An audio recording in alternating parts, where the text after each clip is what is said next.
आज तक हम सबको यही पता था कि स्पोर्ट्स एक इंडिपेंडेंट बॉडी होता है, लेकिन क्या होगा जब मैं आपको ये बताऊंगा कि स्पोर्ट्स और पॉलिटिक्स डायरेक्टली कनेक्टेड होते हैं। और आज का वीडियो इसी टॉपिक के बारे में है। आज मैं आपको इस वीडियो में प्रूफ के साथ ये बताने वाला हूँ कि पॉलिटिक्स और स्पोर्ट्स का डायरेक्ट कनेक्शन होता है, और जो भी पॉलिटिकल पार्टी सत्ता में होती है वो स्पोर्ट्स को एज ए टूल यूज करते हैं अपने सरकार को स्मूथली चलाने के लिए।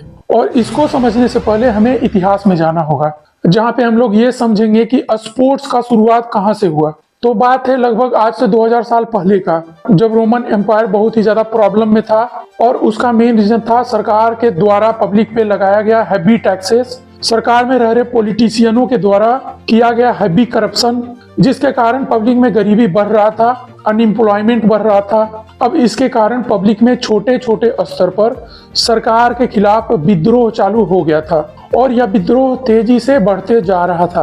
अब ये सब रियल प्रॉब्लम था जो पॉलिटिशियन सॉल्व नहीं करना चाह रहा था, और इसके कारण सरकार को ऐसा फील हो रहा था कि अब हम लोग सत्ता में नहीं रह पाएंगे। इसीलिए इस विद्रोह को कम करने के लिए, पब्लिक का अटेंशन डाइवर्ट करने के लिए रोमन एम्पायर ने एक स्ट्रेटजी अपनाया जिसका नाम था ब्रेड एंड सर्कस स्ट्रेटजी।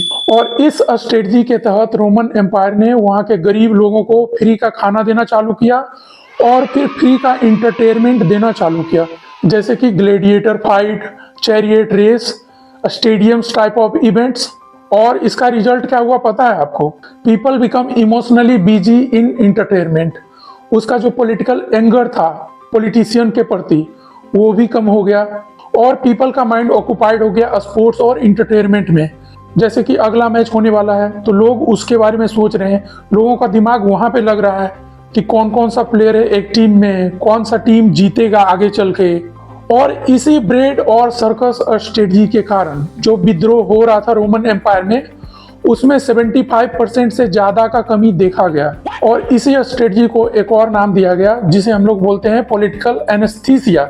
इसमें पब्लिक का अटेंशन डाइवर्ट किया जाता है रियल इशू से। अब ये पॉलिटिकल एनेस्थीसिया काम क्यों कर गया, और इसके पीछे होने वाला साइकोलॉजी ये बोलता है कि जब भी हम लोग स्पोर्ट्स इवेंट देखने लगते हैं तो हम लोग इमोशनली एक टीम से जुड़ जाते हैं। इसलिए आप देखना, जब भी कोई बड़ा इवेंट का मैच हो रहा होगा तो पब्लिक मैच से पहले बहुत ही ज्यादा एक्साइटेड फील करते हैं, और इसी दौरान हमारा ब्रेन 3 तरह का केमिकल रिलीज करता है। पहला जो केमिकल रिलीज होता है उसका नाम है डोपामिन।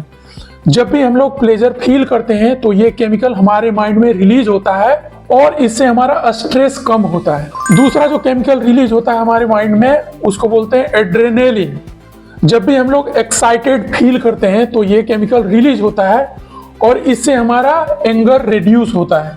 और तीसरा जो केमिकल रिलीज होता है हमारे माइंड में उसको बोलते हैं ऑक्सीटोसिन, और ये तब रिलीज होता है जब हमारा माइंड इमोशनली किसी न किसी चीज से कनेक्ट होता है। जैसे आप किसी न किसी टीम से इमोशनली कनेक्टेड हो, जैसे इंडिया हो गया, या फिर आईपीएल में आप बेंगलुरु बोल सकते हो, या फिर चेन्नई बोल सकते हो, या फिर आप इमोशनली कनेक्ट हो सकते हो एक पार्टिकुलर प्लेयर से जो कि आपका फेवरेट है। और यही फीलिंग का यूज किया जाता है पब्लिक अटेंशन को डाइवर्ट करने के लिए रियल इशू से, जैसे महंगाई हो गया, अनएम्प्लॉयमेंट हो गया, गरीबी हो गया, करप्शन हो गया।